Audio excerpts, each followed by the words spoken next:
Good morning, ladies and gentlemen. We are back again for another episode of Just Be. I am John Emilio, along with my buddy, as always. Guten Tag. Henry Beltra. Henry Beltra. So welcome back, everybody. I hope everybody enjoyed our last episode and the ones prior to that. We hope, as always, that you guys have been getting something from this, and thanks for being along for the ride so far. And we're getting good feedback. Which is nice. The people who've been listening have been coming back, so that's great. Okay, so as we always do, and again, I'm going to implore that you do not fast forward these next 60 to 90 seconds, please. Put your hands behind your back. Do not click fast forward. And let's do this guided meditation to start, so we could kind of get into a nice headspace and set that mindset. Okay, so however you're seated, get comfortable. If you're standing or walking, like we've always said, it's totally up to you. But if you are seated, try to just correct your posture a little bit and get as comfortable as you can, and start taking some deep breaths. In through the nose, hold briefly, and then exhale. On the inhale, let's feel that chest expand.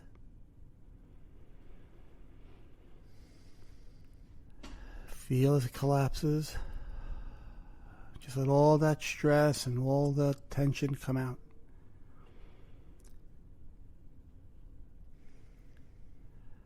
If any thoughts do arise while you're working on your breath, watch them. Don't engage them. See them and let them pass like a cloud would pass in the sky.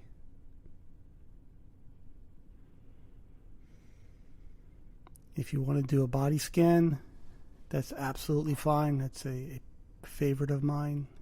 If you'd like to do that, feel free to. Focusing on a body part, you can work your way up from your feet all the way up to your head.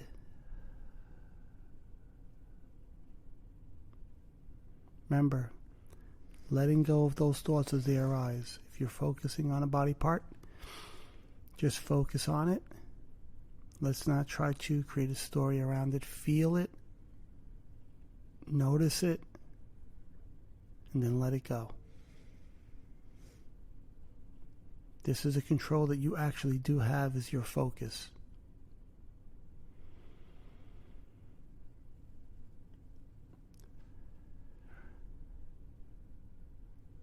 Allow what's coming in to come in, and allow it to pass on through.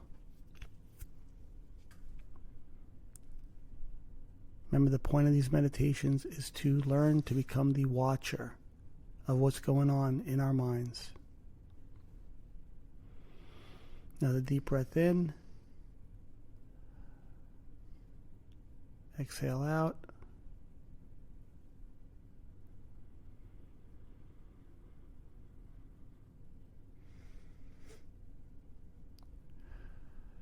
Real good. Everybody's doing a great job today. I could feel those vibes. Let's take two more.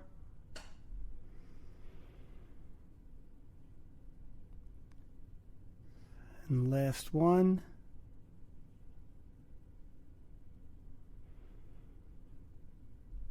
And exhale. If your eyes were closed, softly open them up. Start gazing around. Try not to engage anything, and just take notice of where you are for a second. And there you go. We're here. See? Easy. The spaceship has landed. 90 seconds or so, whatever it was, a minute, couple of minutes. And we kind of slow the mind stream down. Like you come out of that, you feel like everything's moving a little slower for you. You were going 90, now you're going 40. Yeah, you're going 40. So imagine doing that 4 or 5 times a day, right? Sporadically.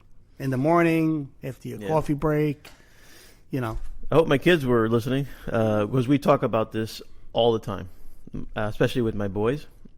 They sometimes they have trouble sleeping, and they have trouble, let's say, just think about it. I got my youngest son, You know, he's got trouble going to sleep, but he's constantly studying. He has a mind that's very active. Right. And so I Super said, active. have you ever listened to a 1-minute guided meditation? He goes, yeah, but no, but do it in bed. Yeah. And do it, play us in the background. You'll have John talking you through it, and it's great. Just use it for that.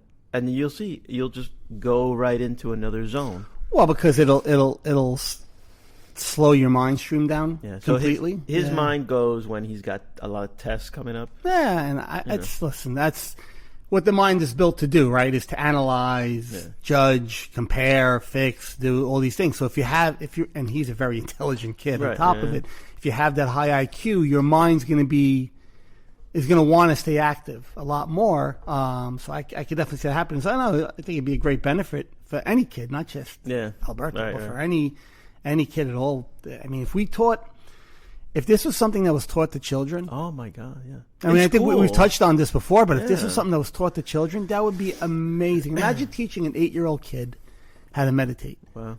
And instead of trying to teach a 16-year-old kid who now is going to look at you and go like this, Dad, come on.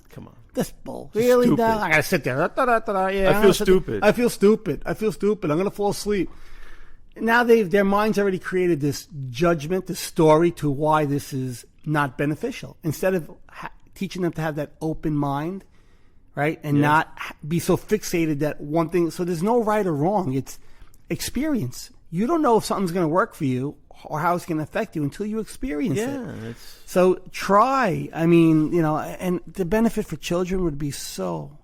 I mean, imagine the adults this world would have if we taught kids at a young age instead of whatever they're teaching in school at that age. And I get the knowledge part, the math and the English. That's all super important. But imagine throwing a 30-minute mindfulness class in once a week, twice a week for kids, like, second grade and up, or even starting them in the first grade. To teach a kid to just sit there in silence. I think we're under importancing it. Hey, when there's no vocabulary word for it, you make it up. You make it up. Absolutely, it's not my fault. It becomes a word. We'll make a word. That's fine. We're under importancing it. We're under importancing it. Yeah. Right. You can quote me on that. And seriously, because you're in 2023, and stress levels have done nothing but rise. And if you're a kid and you learn this technique early on, it gives you a big advantage in modern life. Sure, it does. Because what happens when stress levels get too high is you turn to other things.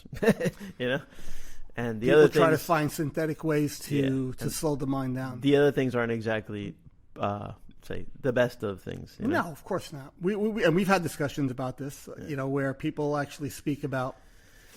We'll say they're big, marijuana users, let's just say, and very well-adjusted people. And my only, every time, and we've spoken about this, my beef or my take on it is, listen, do what you want to do. It's your life. But I always say, if you want that heightened awareness, be careful for the things that are going to dull it. So the heightened awareness, sometimes taking certain narcotics like that they dull your senses, which for people, especially young kids nowadays who are really stressed out, and they'll start vaping all this stuff. Yeah. And drinking because it dulls their senses and shuts me off, allows me to turn off. All it's doing is dulling your senses. It's not teaching you something. It's synthetically dulling your senses. Imagine being able to do that holistically. Imagine being able to naturally tap into your inner marijuana, so to speak, and be able to shut it off or slow it down just by breathing. So like teaching kids, especially nowadays, like you just said, 2023 is, everything moves. Yeah. Kids are so much under stress and there's so much going on. To be able to teach them to take a minute, take a breath and be like, and like get that little bit of space would be huge. Anyway, so, I mean, I would love to talk to somebody if there's ever an administrator out there who's maybe listening. That'd be be like, something else. Huh? Yeah, be like, all right, how do we implement this? I mean, unfortunately, I don't know, the politics of schools. Yeah, that's it's the so thing. difficult. Yeah, they won't let you. It'd be hard you won't get to do in. it. I don't know. I mean, I think until you have the conversation. My wife works out of school. That's true. Yeah. And I'm telling you, I hear the stories, And when I tell you that I am certain that those kids would have an immense benefit from this, I'm certain. There's but no way it's it not wouldn't going to be a happen benefit. because you're going to have some parents to say, as you see, mumbo jumbo. I don't send my kid to school To learn how to sit there and not think. Who knows if they're teaching him some sort of a religion that I don't agree with? It's and that's where listen, and I get all that, but isn't that just more of that's part of the problem? Is those are people who are so fixated one way, there's no openness in them to want to hear what the universe wants to tell them. They're so no. This is what I know. Leave me alone. Yeah. This is what I know. Leave me alone. I don't want to know your stuff. This is what I know. Leave me alone. And I'm like, all right, you're living in a very closed off perspective. Like you have blinders on that you only see things this way, and that's it. Yeah. It's like take them off and wow. And you know the around. way that the human mind works. So if you believe that, whatever that is, and you read something that coincides with that, then you're going to say, well, that periodical is awesome. Look, that's a good right. I only listen. I only watch this station over that station. Right. Yeah, sure. And they align with your. And I think that's probably what's going on. So then when you read something that, doesn't coincide, you're like, that's crap. That's a bunch of crap. I'm not going to listen to that. Because that's how humans are. That's how.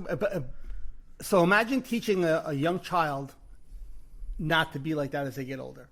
How much better would it be? Oh, it's insane. I'm truly, truly, truly hoping that, my kids are tuning in like they say they are, because they really do. They say, I heard the last episode. And that really, I love it. I love it because I know that they're going through this, the guided meditation. And like I said, I think I gave him a helpful hint of, you can't get to bed. And by the way, this goes for everybody. Yeah, it's not just for everybody. It's for anybody. Because you might, again, like I told you, you might be a meditation rookie. You might not feel, you feel strange doing it by yourself. This is perfect. Put us on. Listen to John. And literally in 90 seconds, you're your training wheels. Yeah, and then you might even find yourself, after the 90 seconds are over, still wanting to stay there. And if you do, by the way, if you do, hit pause before we start speaking, stay there for a little bit longer. Like, you don't have to come out of this in 90 seconds when we're done with the guided meditation. I mean, I just cut it short at a certain point just so we could start the show. But if you're like, hey, listen, I'm loving where I am right now. This feels really nice. I'm in a nice groove with the breathing. I'm really feeling everything. Stay with it. Hit pause and just stay with it on your own for a while, and then come back. Practice that muscle on your own. Absolutely. So I mean, that would be nice. So hopefully, eventually, people do school systems and hopefully teachers. If there's any teachers out there, maybe talk to your administrators.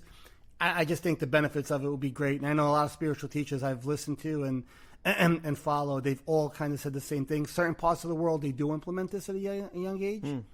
Fortunately, here in the States, mindfulness is just getting really some sort of popularity in the last 5 or 6 years, maybe, like where there's even apps for it, like Calm and Headspace, which, listen, I get it, they're monetizing it, but at the same time, I think it's a step in the right direction. Like they're trying to teach younger generations, and some younger kids do it. Now, if we could keep that going, I think it trickles down to the younger kids.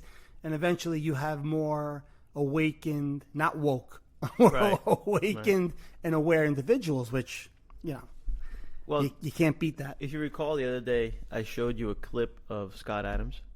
Yeah.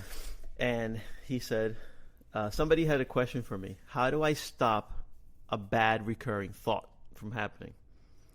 I remember he said, you treat it like an icon on your desktop, remember? Yeah, that's just there. So that was his. Showed me that clip. That was his interpretation of it. Yeah.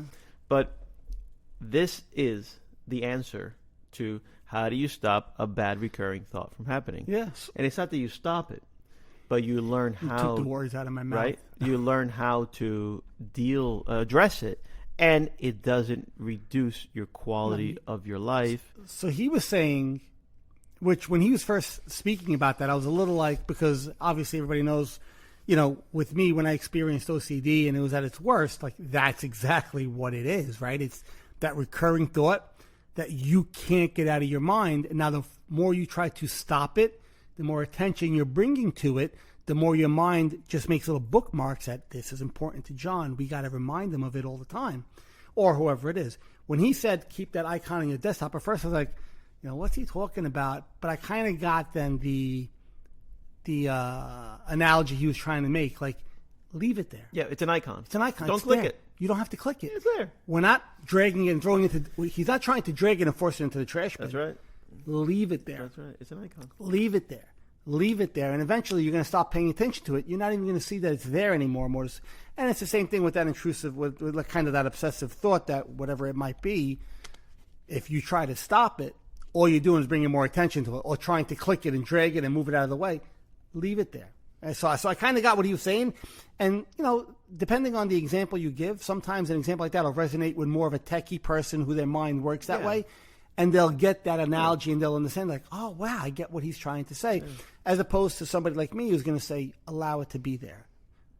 Watch your thought, which is the same thing. He's just using a different application for it, which is good. I get that. But the purpose of the comment was what we were saying about school and kids, and about how if this skill were learned early on, you really, really, really could deviate somebody's path in life. I mean, that's how strong it is. Like, imagine if you beat yourself up.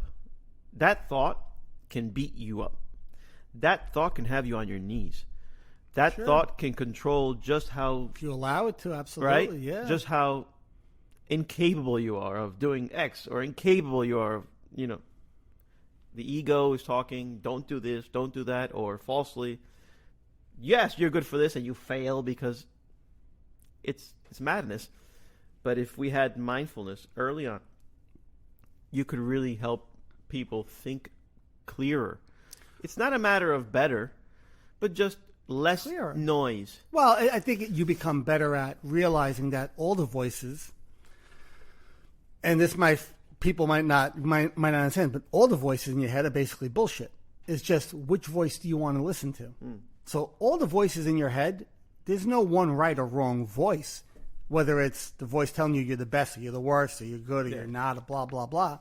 It's realizing which voice do I want to give my attention to? And then the next question becomes, who the hell is I, and who's this I that wants to give attention to it? And that's where we go back to the meditation and teach. And we were just saying we're teaching kids. The watcher, the one who sees the voices, who hears the voices, doesn't judge them, but goes, that's the direction that we're going to go. Like, that's where we're going to focus our attention. Something's going to pull you that way. Certain things can't be described, right? We could only describe into words so many things before we get to that inevitability where we're going to say something like, yeah, this part we can't explain. Like, what pulls you to do a certain thing? What calls you to want to go in a certain direction? It's not the checklist of what you could. I can make checklists till I'm blue in the face of yes. The mind's going to go, okay, no, okay, no, okay, no. And I could do that, like, a whole ream of paper I could make and use with checklists. It's not that. It's going to be that where we said consciousness. Inexplicable. That inexplicable that's going to go like this. That's like, you're going to look and you're going to go, you're not even going to hear a voice goes, John, we got to go that way. You're just going to look and you're going to go, okay, that's the path. Like, you just know, and that knowing can't be explained. And there's no spiritual teacher that can explain that to you. Scientifically, we try to break it down into words, and, we use words like, or spiritually, like words like awareness and presence, or signposts. But it's because we in order to communicate, we put words so we could get that message out. They're all little metaphors. But what's actually behind it can never be explained. It's that intelligence that feeds us, where those insights, where do insights drop in from? Like the mysterious aura. And that's what kind of pushes you and guides you. But then the mind comes in and starts to pick those apart, because that's what the mind does, right? The mind's going to say, okay, time to analyze, time to compare, and time to judge, because that's what I do. And I am the mind. Also freak out. And I'll also freak out. Absolutely. Great. Absolutely freak out. So teaching somebody to understand but not necessarily have to know where this comes from and where that presence that pushes you in a certain way is, but just to say, I know it's there. Once you feel it, there's no need, like for me, there's no need for me to know where that comes from. I actually feel like calm and at peace just knowing that I'm aware of it, but I don't need to know where it's coming from. I don't need to once you try to say, okay, time out, let me go see where the watch is coming from, and you turn around, that's the mind that just came in and went, pop, let's go find this person. But you can never, all you're going to do is keep turning around, and the mind's going to turn around again, and the mind's going to, every time you're trying to figure it out, the mind is dropped back in. That feeling in the background is what it is. It's a feeling that something is there, but you can never know what it is. It's a dog chasing his tail. Yeah, so the mind will make you become a dog chasing his tail, right? That's what the mind will do. Go, that's a great analogy. You are the watcher, but you're also your mind. No, it can't be. No, yeah, you are. You are. No, yes. Well, who am I listening to? Yeah. But so you could easily get caught into. I love that, man. Dog chasing his tail. Yeah. You could easily get caught into that dog chasing your tail, and round and round and round and round, or just say. Stop. It is. It is. Doggy, sit down. So imagine teaching an 8-year-old kid or 7-year-old kid that presence in the background that's there. It's amazing. Doesn't need to be explained. But once you're aware, and I said this before, once you're aware that you're aware, that's it. Now, there's nothing else from there. All you do now is you just nurture that. Hone it. You hone it and nurture it to where that awareness becomes like a laser pointed focus to where you want to put it. That's it. That's all it becomes. The mind is a computer screen with all the crap on it, and the watcher is just the eyes that are looking at it. And without using hands or fingers, just wants to put my focus on that icon, that icon, that icon. So to use like Scott Adams' analogy, right? The USB, that's all it is. You're watching and you're saying, that's where my focus goes. And now from there, we continue. Right. Instead of the icons punching you in the face. Yeah, sure. Coming at you and being like, no, hey, click on me. Because that's what they're going to do, right? Click on me. Right. So, yeah, man, that'd be... Sorry. That would be... We went down that road. No, but that's... I mean, no. I'm actually glad we started speaking about that because a lot of people, you know... The essence behind what we're trying to do here and the message we're trying to get out is not just to meditate, not just to do these certain things or live this certain ways, to realize what's actually behind there. Because once you realize it's there, once you realize its presence is there, everything kind of changes. Like there's a lightness and an airiness to a lot of things. Even at times when the mind does grab you and pulls you and like really close, and says, "Hey, no, look at me. You need to worry about this." Still, you're able to always not push back, but just step back a little bit and go, okay, like there's something bigger than what's happening here in front of me right now, right? There's something greater. There's something, more important than what's happening here. Yeah, this is my life story. I get it. At times it could suck. At times I'm going to have to deal with shit I don't want to have to deal with. At times it's going to be painful. At times it's going to be happy. But behind it, there's always something that never changes. Like no matter what's happening, how bad the storm is, it never changes. And how you tap into that is by the meditations and the mindfulness and things like that. Also that it's daily. It's daily. It's not like, this is the part that I think that we perform a very good service of bringing it to the ground street. I say bring it to the street.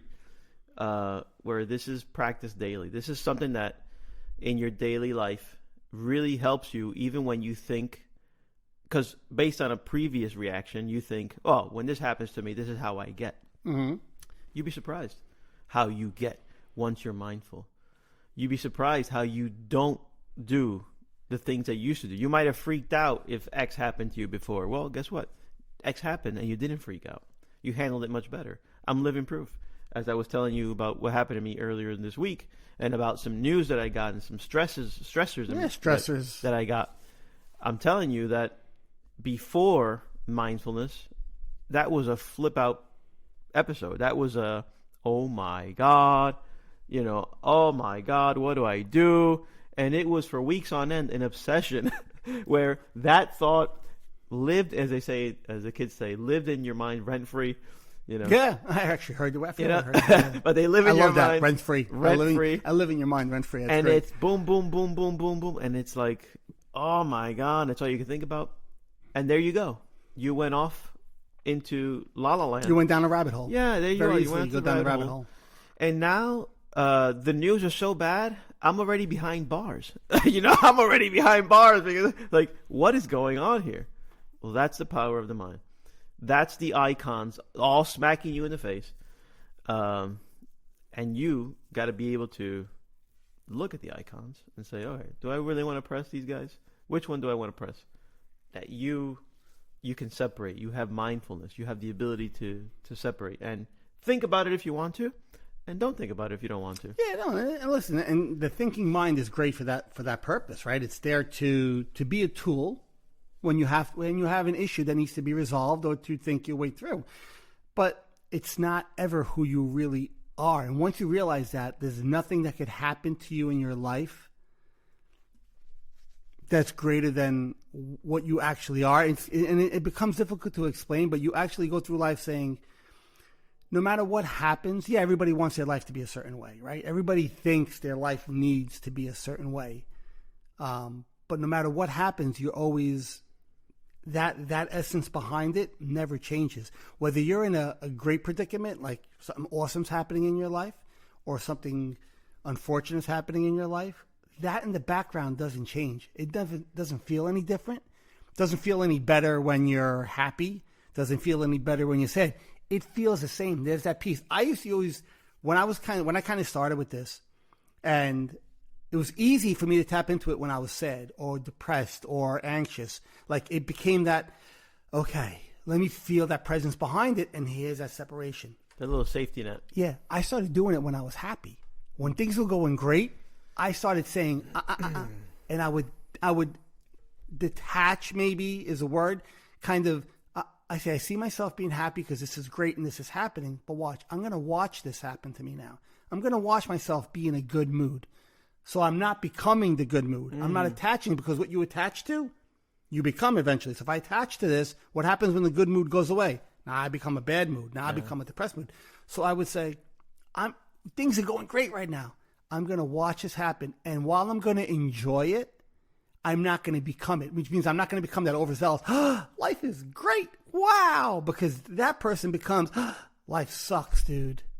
Yeah. Immediately on a dime. Like, you just, boom, it just happens. Okay. So in my opinion, that is a inhumane reaction. And inhuman, not inhuman. Inhuman. You're not human. You said that. I was like, you're unhuman. You're not human. No. Well, what do I mean by that? Yeah. Okay. As you go through life, and I try to tell people about, mindfulness, awareness, I can see in their eyes, they're not getting it. They're not capturing it. And if I said to them what you just said, you have a moment, you have a sad moment or a bad moment, and you identify with it. Therefore, you are sad, bad. You have a happy moment. Therefore, you are happy. You're neither. You're that void. You're that air. It's the nothing behind everything. And people look at you like, dude, you're out of your mind. Yeah, like, okay, like it's hard to explain, but just hear me out, and it's not. And most humans are like, yeah, okay.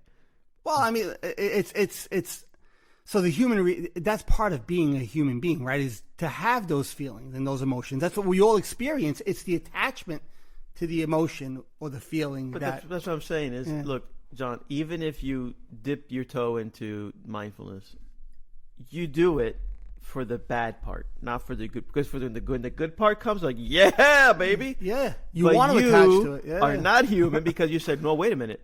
I want to see how strong my mindfulness is. Meaning, it's only here for the bad parts, and then when I have this good part, no, because then you're slipping into the same pitfall that you had for the down. It just doesn't bother you on that side of it. But it's still a pitfall. Sure, it is because you're identifying. Yeah. When I was in therapy years ago, when I was in therapy with my therapist and I was working on ACT, I actually went to her one time and I told her, I feel great. I told her this. No, and I told her, I said, you know what I'm doing? I said, I'm actually applying this when I'm in a good mood. Like, I'm actually applying this when things are going really well, when my mind isn't quote unquote poking me, when it's not being like, hey, John, fuck you, and giving me all this shit to deal with. Like, when things were calm, I would apply it and say, I'm not even going to attach to this calm, great feeling and say, this is who I am. I watch it, I enjoy it, but I would allow that happy, nice feeling to flow and go away, because that practice allows the crappy feeling that comes in, because it's going to. Our moods are going to change because we're human beings. Our chemicals are going to change in our body, so our moods are going to get affected. But when you don't attach to the mood, you're not the mood, and it flows in, it flows out. Now, you don't enjoy the shitty one when it's there. Right. I'm not saying that there's an enjoyment to that, but it doesn't affect you like it would if you attach to it, because now, I just have to be happy. I love when I feel happy. Oh, today, I'll see people on Instagram and a lot of advocates, and, God bless them for what they do. I think it's great to put themselves out there. It's phenomenal, the work that they're doing, especially the ones I follow with, OCD advocates are all great. But a lot of them will say, I'll see postings about how great things were, how the mind was like this, but now today my mind is all this instead. It's all overactive and it's really knocking me down. And that's where you're like, well, I can guarantee you when you were feeling good, that's where you wanted to stay. Yeah. You didn't want to leave that playground. So now when you're in this playground, you don't want to be here. It's too tempting to want to leave the happy playground. It is. And I think until you get to a point where, I had to experience the shitty playground for a while, and then get to a certain point, and then I said, hey, even though I'm in this playground, let me apply this here, because then I'm going to miss this really a lot when it disappears on me, because it will. When they pull the sugar. Yeah, when they go, hey, no more candy for you. No more candy. No more candy. You're going to cry. You're going to cry. Yeah. Yeah, so, I mean, it's that whole sometimes mindset of, I think we said before the show started, we said we were going to kind of talk about this, which we haven't yet, because that's what we usually do. Yeah, that's true. There's a whole menu of stuff that we never get to. I just keep adding stuff to it. I'm like, we actually talked about that 2 weeks ago. All right, get rid of that. It's, we were saying before how sometimes the universe or God or whatever word you want to use, like I said, they're always interchangeable, will give you what you need, not what you want. Yeah. Right? So once you understand that, it becomes easier to navigate those. Like this isn't like when you say, well, this is what I want to be happy. So I want the universe to make me happy. Okay, well, if I do this, am I always going to be happy? No. So spoiler alert, doing mindfulness, you're not always going to be happy. Right. It's unattainable. You're going to find something in the background that's going to allow you to enjoy the happiness and navigate the sadness and navigate the shitty things that happen in life with ease, with a lightness about it. So it's like we said, it's a superpower. Yeah, but it's the most bland vanilla superpower you're ever. Yeah, people have superpowers. They're like, oh, these guys, right? Superpower. What do they think? They think they're better than everybody because they have a superpower. It's a very vanilla. As a matter of fact, it's seeking tranquility, seeking the void, seeking the calmness. Yeah, and it's baseline.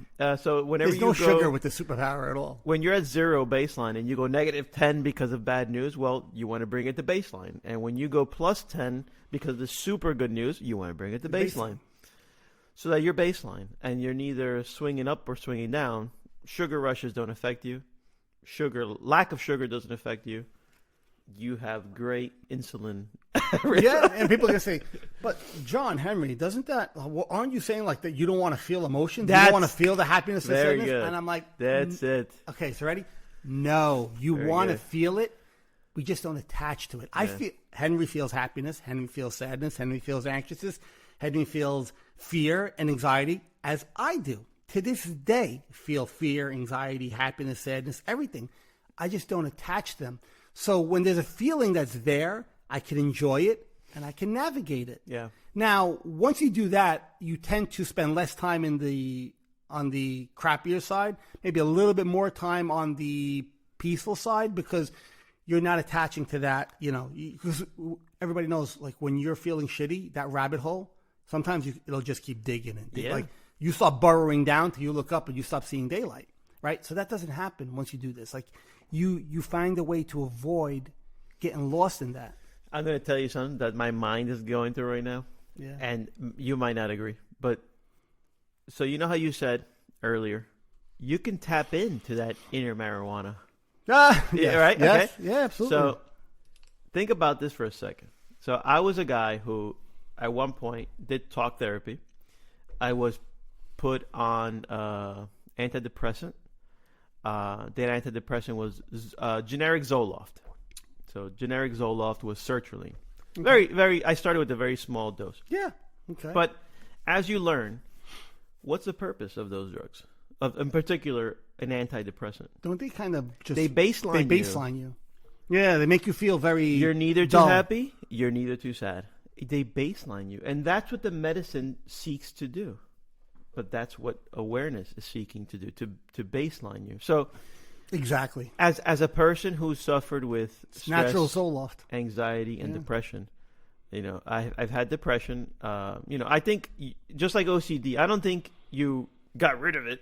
Simply not at all. Simply put, you know that a depression bug lives in your mind, and hey, he's there, and I don't have to click on him if I don't want to. No, absolutely, agreed, 100%. But mindfulness for anybody who has an issue with drugs, like I do. I have an issue with pills. I have an issue with generic You mean like taking them? Pharmacology. Oh, okay. I really don't. You said you had an issue with them. No, I have an issue. Meaning, I don't like to alter because I don't know what these chemicals are going to do. I don't know. I have a tough time. But like you said, when we spoke earlier on, it's like, but there's a time and a place. Absolutely, you're going to know the time and a place. But a guy like me, going through life a little bit now, and having experienced a talk therapy with medication, and having experienced mindfulness. I can tell you, straight up, with no filter, mindfulness is 100 times better and 100 times more powerful than any antidepressant. Because you're not dulling your senses. You're not dulling your senses. You're actually sharpening them.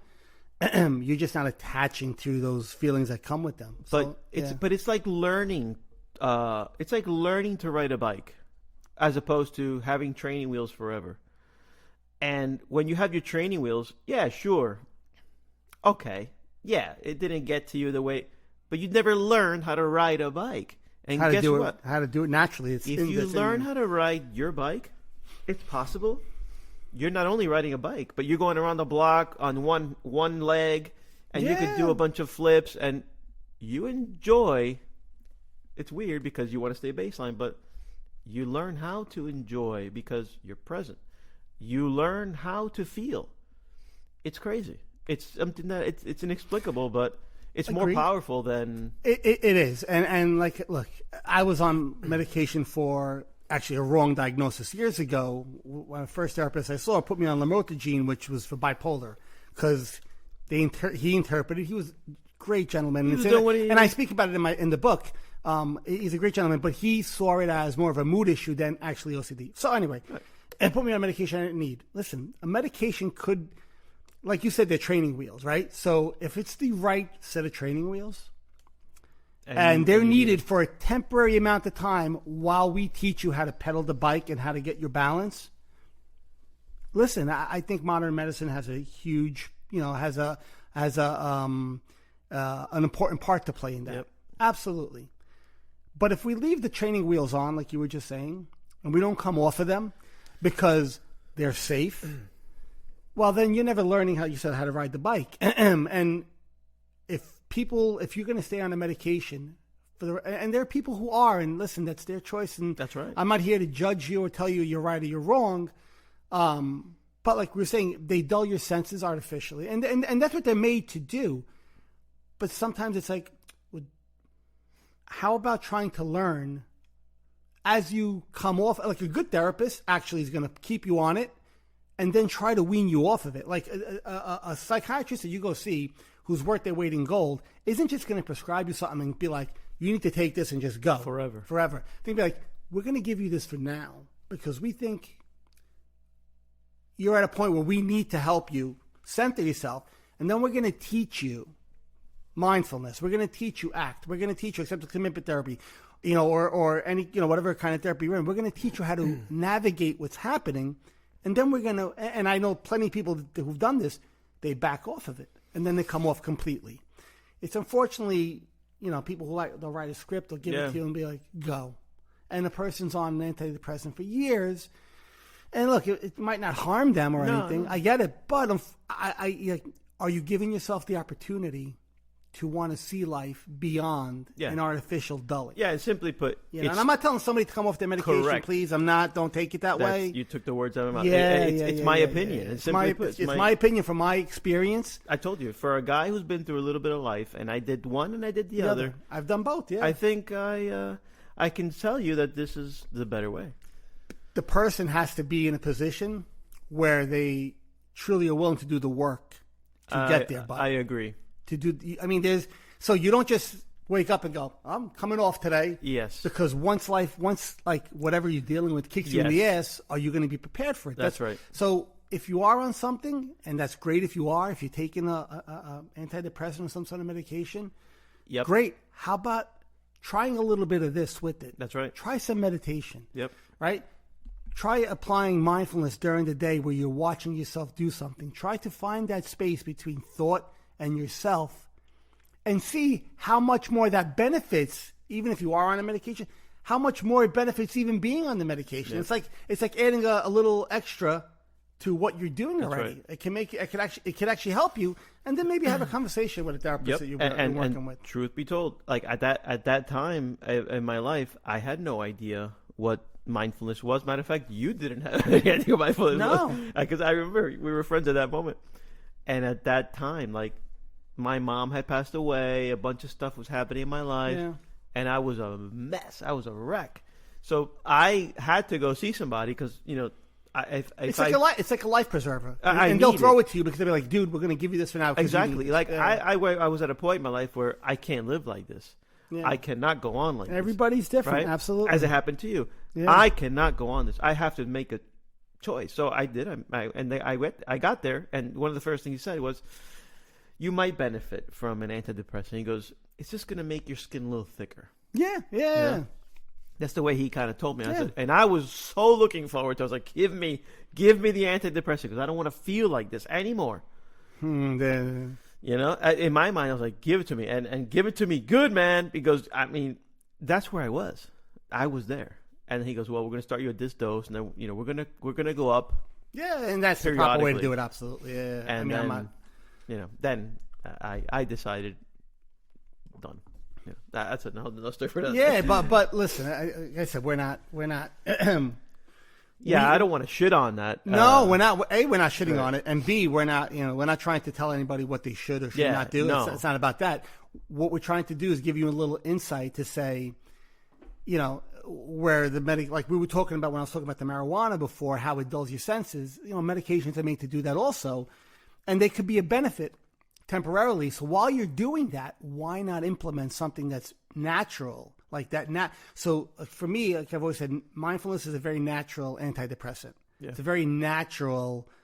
It's your body's medication, right, to help give you a little bit of equilibrium back. And that's what it does. So if you're going through something and you're taking something, fine, that's great. Awesome. Work with your doctor, do all that. How about sprinkle this on top of it? Yeah. And see what added benefit you get from it. This costs nothing. This won't harm you at all. This has no side effects. It has nothing to it. It can only add to it. That's what we're trying to say. Yep. So if you're taking something, that's great. We're not, I hate talking about medication, but sometimes people don't want to speak about it because it's like this. Spiritual teachers, they don't talk about this. It's a fact of life, right? There are people who are dealing with things that they need a life preserver. If somebody's drowning, you're not going to scream, well, learn how to swim. Right. Oh, he didn't learn how to swim. Right. No, you throw them a life preserver to help them until you teach them how to swim. But I'm going to tell you, in my view, it's a cheat code for life. Mindfulness. It's the 100%. It's the cheat code. Yeah. Because it allows you, because life doesn't stop happening. So the bad news doesn't stop coming because you learn mindfulness. No. You know? Bad things don't just not happen. No, life is going to continue to happen.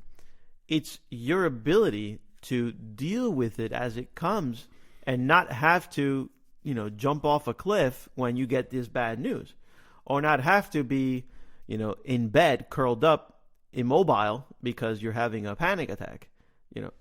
You with this mindfulness, you can cheat code your way of receiving bad news, dealing with bad news, continuing on your day and your life productively with the bad news. The bad news is still there. You still got to pay the rent. The rent doesn't go away. No, not at all. But you learn how to cope with it much, much better. And you find yourself possibly even coming up with different ways to address these problems, and they're more productive. The answer to those problems are more productive. You just don't know. But, I think it's a cheat code. And you don't need again, for certain cases, for my case, it's better than the pill. Much better than the pill. Well, because so you got to a certain point where you realize that you're ready to take the training wheels off. Yeah. And I didn't know mindfulness, by the way. This was easily 10 years apart. Yeah. Easily. Well, look, everybody's path is going to be different, but you get to a certain point where, maybe you realize you don't need that assistance anymore, right? The crutch could come off, and you made a choice to throw the crutch off. When I was going through my therapy, I remember when I started with my second therapist, who we realized it was pure OCD, and it wasn't anything. It wasn't bipolar, but it was pure OCD that I was dealing with, and that was the demon. Like, she looked at me blatantly and told me, she's like, listen, this is the wrong medication. She goes, it's the wrong medication because this isn't what you're dealing with. And we had 2 or 3 different clinicians. I went to 2 or 3 different therapists in the group, and they all had to, confer and say, hey, listen, yes, this is pure OCD, 110%. Right. So it wasn't like one No, person, it wasn't like one person. No, come on. And another makes diagnosis. No. Yeah. So I went through 2 or 3 different people there, and they said, no, listen, this is like pure OCD. This is the poster child for it. And they're like, but she looked at me, she goes, I'm not going to tell you to come off the medication. She goes, you have to make that choice. She's like, you don't need it, but you got to choose to come off it when you want to come off it. She goes, and you have to tell the other therapist that you want to come off it. So she empowered me to make that choice, knowing, and my therapist knowing that this wasn't the right medication for me at this time, right? She like, you don't need this because it's not, it's okay. So you need vitamin A, where you actually need vitamin A, but this is vitamin C. So vitamin C it's not doing anything for you. It's not helping you because your vitamin C levels are fine. So she's like, you have to make that decision. Took me about a little over a month, and then I said, okay, listen, I said, I'm ready. And it was a very scary feeling. Uh-huh. It was a very scary feeling in my time. Yeah, let me say something. This is where I was starting to learn mindfulness, but now all comes this panic of what happens if I come off it. And I had to live with that anxiousness. What happens if I come off it? Yeah. And the OCD is still there. And it's still there. So, and remember, the lamotrigine it wasn't doing anything it wasn't even made for OCD, so it wasn't like helping that at all. But I made the choice to come off of it. There was panic, there was fear when I did it. There was also empowerment, but like when I came off of it, because it was a choice that I made under the guidance of professionals, wow, I was like, okay, I'm doing this. Like after the fear went away, like this another feeling kind of arose of, okay, I've made a choice.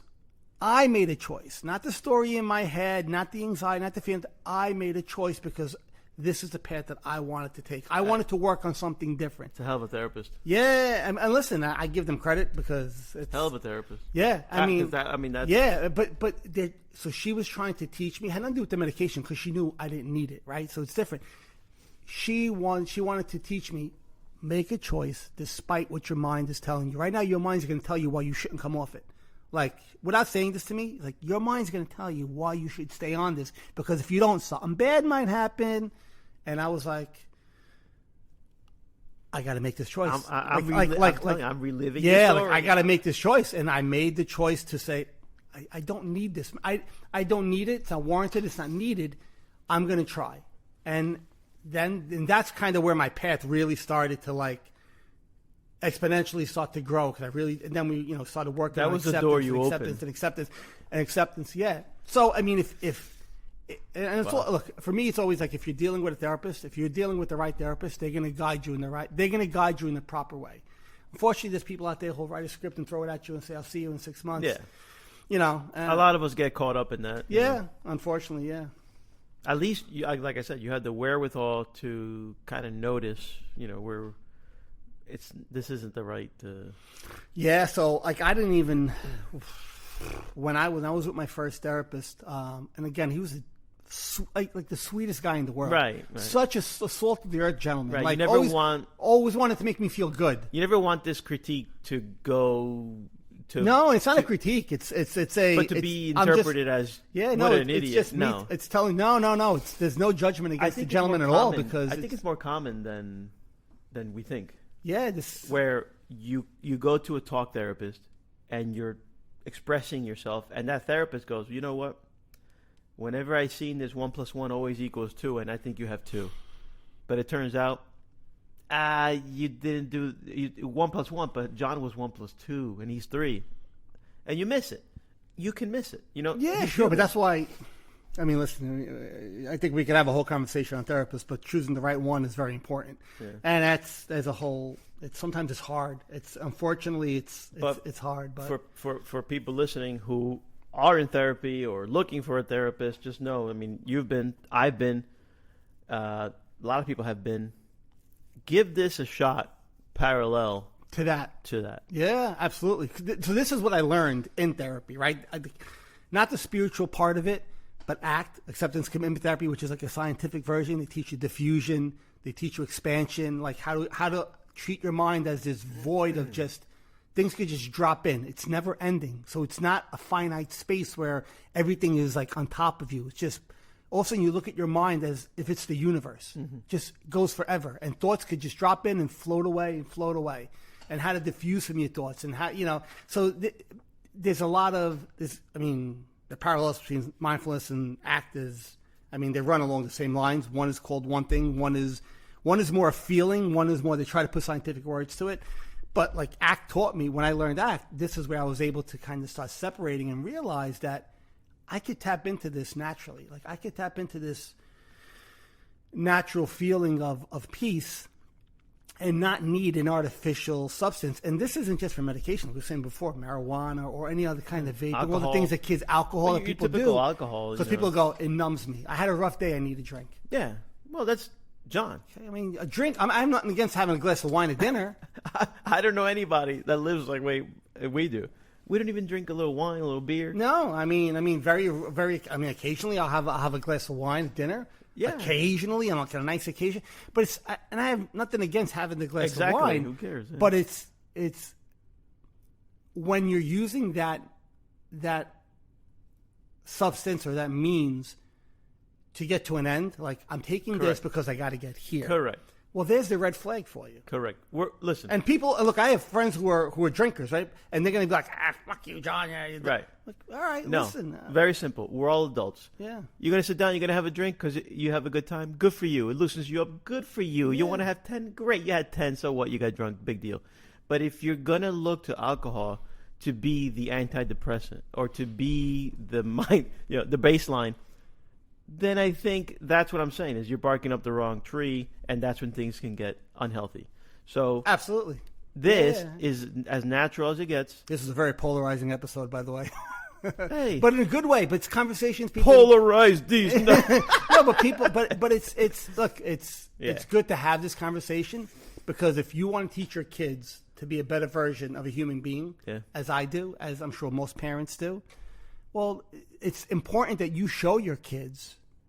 Like we always say, be the example. Don't tell them, be the example for them, and show them how to live that right life, how to live that better life.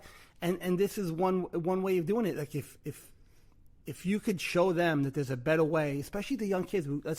This is how this whole conversation started. Yeah.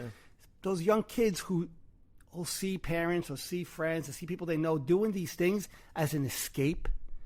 Well, they're gonna inherently adapt that escape for themselves. They're going to just think, oh, okay, well, this is how I numb that sense. Yeah. This is how I deal with my stressful day, where it's like, well, how about this? How about you deal with your stressful day by realizing that you create your own stress. The situation doesn't create the stress. It's your interpretation of the situation that creates the stress. Taking a breath, allowing whatever's happening to be there, and realizing that you're this kind of calmness behind it. And you've just given that child, and especially if they start cultivating it at a young age, you've given that child the best antidepressant, the best drug, the best the best that they could ever have, and it's accessible now. It's a cheat code. It's free. It's there. It's yours. It's mine. Everybody has it. You could all feel it, but you gotta have to want to do the work to realize it's there. And once you do, wow, it's like, hey, okay, so shitty things are happening. I don't like it. It sucks. But I don't need to numb myself right now, because when the numbing agent wears off, whatever it is, guess what happens? That feeling, whatever it is, is still smacking you in the face. Yeah. It's still beating you up. And then you're going to go, I got to numb myself again. And now you're living a numb life, not experiencing anything. Your senses aren't heightened. So what have you accomplished? So I think this is where this is more important than what we think right now, what we're doing. We're taking this to the ground floor. You know how many people are on pills, are on alcohol, are on anything that you can think of? Yeah. And it's because life is really difficult. Modern life is very difficult to navigate. Very fast-paced, yeah. Very difficult to navigate. Fast-paced, I think, is an understatement. Yeah. I think it's lightning speed, and everything is going quick. I mean, just today, this morning, all right, we're recording this on a Sunday morning. I wake up Sunday morning. I said, you know what? You hadn't texted me back yet, so maybe he's not up yet. Who knows? I left my house. I'm good. I'm going to go to his house slowly. Who's on the road? There's a guy on the road eating my ass. And you know, that's how life is. Yeah. That's life. Like, Sunday morning, nobody. There's a guy outside. Like, yo, let's go. Like, what is going on here? Like, where are you going? Like, so that we need to be, I hate to use the word, aware of the fact that. Yeah, but it's the right word to use. We need to be aware of the fact that modern life is super stressful. I don't think that there's a difference whether you're, because money resolves everything. Yeah, it's true. Things are easier with money, but no, you can be a tetra-billionaire and still not be able to, let's say, have full. Oh, I love that. Money resolves anything. Full knowledge of your emotions, full control of your emotions, of your thoughts. Of money's no different than the alcohol, correct, or the marijuana, or the vape, whatever prescription. It's no different. It's just another numbing agent. That's all it is. Because your thoughts could still control you, and your thoughts could still. Because even that feeling of the money, that joy, that like if I'll tell somebody, money doesn't buy happiness. I get the look like this. Are you fucking serious? Right. Like, I hate to curse, but like, are you serious? Money doesn't buy it? No. You obviously never been poor. I go this. I go, money buys stuff. Stuff makes you want to buy more stuff. I said, where's the peace in that? So when is enough enough? Yeah. And that's what, there's no answer for that. When is enough enough? They're like, well, I'll know. I go, no. I go, money's great to have. Listen, if you have it, that's phenomenal, right? It's great. Necessary. It takes away some of the worries, I guess, the daily worries that will be there in life. Oh, okay, that's fine, but it doesn't make you. So I always say this: when I had no nickels, even if I have a nickel in my life now, when I had no nickels, I still always, even when I was younger, always felt there was something more to life than just attaining money. When I kind of got into the throes of this and I was going full force on my business and I was just running, rah, rah, rah, rah, rah, I got sucked into that. And that actually I started losing that feeling that there was something more to life than that. And it wasn't the reason why I broke, but it was a major proponent to why I kind of got to where I got, I think. Because I just went so far off the path and I just burned myself out completely. But money's a object to obtain things, to do things in your life. That's all it is. You could be as peaceful with money and as joyful with money as you are without money. It's no different than the marijuana or the alcohol. All it's going to do is say, I feel crappy today, I'm going to go buy a car. Oh, I hate my wife. I'm going on vacation for 4 days. Right. Without her. Without her. No, I'm saying, but like people do this. Or I'm going to go on a shopping spree because I'm going to go buy stuff. I'm going to go shop to make myself feel better. Okay, now you bought the stuff. You come home. Now what? It's all sugar. It's all sugar. Yeah, it's all sugar. And a lot of people might be listening, being like, these guys, whatever. But if you sit and you think about it for a few minutes and just let it sink in, what we're trying to say is that there's a lot of things in life that are going to numb your senses and are going to keep you in a matrix, so to speak, and they're not going to allow you to really see what's happening in life and to experience life. What I feel from my experience is a way that I wish every human being on this planet could experience. Yeah. If it wasn't that way, we wouldn't be here every week. No, we'd have nothing to talk about. We wouldn't be here every week for free. Yeah. With our own time and our own investment in everybody else. Because, yeah, we invest in ourselves, yeah, of course. But we're investing in everybody else because that's how strongly we feel that it can help people. That's where we're at. Yeah. I mean, if we didn't feel like this could help people, well, hey, screw you. No, quite the opposite. You know, I want you unscrewed. I want you unscrewed. Like, we want you unscrewed. Yeah. We want you to be able to feel the benefits that we felt and that you can say, this cost you zero. Yeah, man, that's the best part of it. Like, this is great about podcasts, right? This cost you zero. This cost you just the time to say, okay, well, I think I want to try this. You try it, you dip your toe in the water, as my saying goes, and you see if you find the benefit, great. And if you didn't, hey, that's fine too. Stay friends, hopefully you can listen along.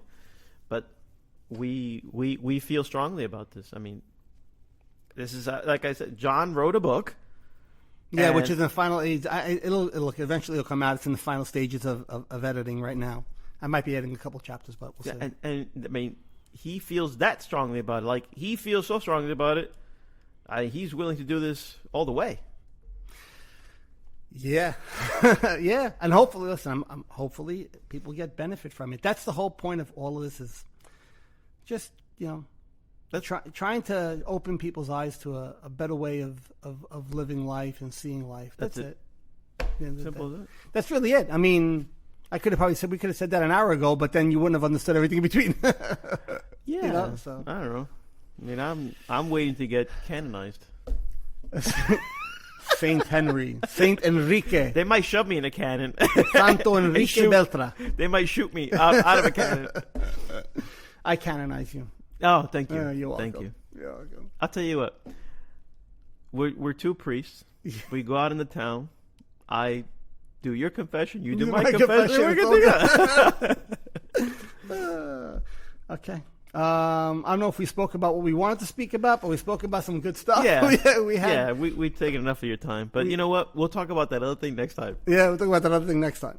All right. So anyway, I hope everybody enjoyed the show, and I hope you got a little something out of it. As always, these are based on our experiences, so just keep that in mind. But I think there's a lot of things that we speak about that could easily be applied to pretty much everybody who's on the other side of this microphone right now, listening in. So the kitchen table rumblings of John and Henry. Yeah. And listen, if there's anything you ever want to comment on, I know we've had a couple of friends text us. Yeah. But if there's anything you ever want to comment on, just reach out to us. You can hit us up on the Facebook page. And I'm saying, like, even if you have a question about something we spoke about, or you don't agree with something we spoke about, which is fine if you don't. Yeah. I mean, we're not here to tell you how to live your life or how you should live your life. We're just trying to give you insights on something that we all have access to that can give you. And everything we said was just opinion. I mean, simply put, there's Yeah. But if you ever want to discuss something further, just reach out or you go, hey guys, can you talk more about this? Just let us know. We absolutely be open to that. Beautiful. So let's close it out like we always do. But this time, please do not hit end right now. I know we kept you a little longer than we would like to, but let's take this next minute or so. Guys, take some deep breaths. Try to just focus on that awareness behind your breath. Focus on that breath. Try to feel that presence behind it. It's a feeling, okay? Like I said, it's a feeling, not a thing. And that's the sweet spot, what we're talking about. So however you'd like to do it for the next minute or so. Take yourself through a nice quiet meditation, and I'll come back at the end.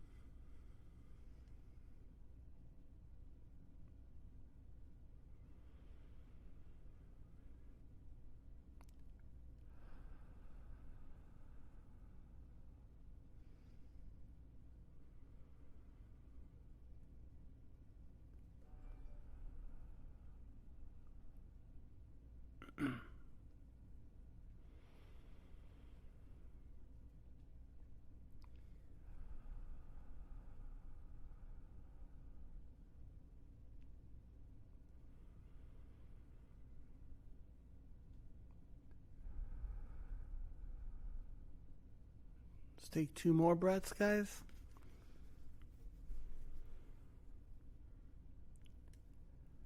Last one.